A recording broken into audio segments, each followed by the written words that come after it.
next question coming up here. This one is, this is a common question. Yeah. I think we usually see this on most webinars. People are just trying to drive registrations and drive viewership. Right. So we're going to give you 90 seconds to give us some tips on how we can do those two things. Okay.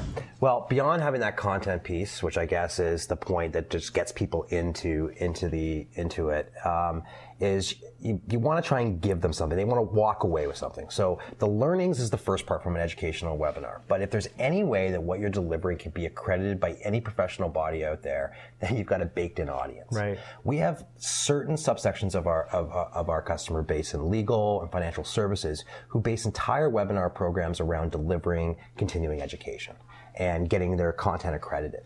So that's one step. Now, you can't always do that depending on what it is you're talking about. Right. I mean, don't know if there's any sort of professional development to be learned from doing webinars, or we would offer it today.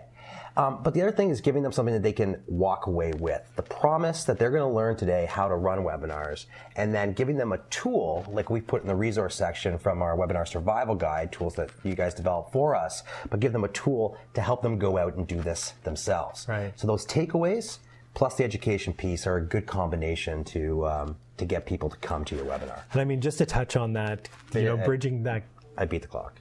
No, well done. Trying to make sure I'm still paying attention. I was to trying to slide something in here. Okay, what I was going to try and slide in was just that so many times people go to and attend webinars and they learn a lot, right? They're very educational, but there's nothing really practical to help them implement the new ideas that they've learned, right? Exactly. And that's what the Webinar Survival Toolkit is really meant to do, is bridge that gap between education and implementation and really moving the needle and getting results. So that's some great advice there. Awesome.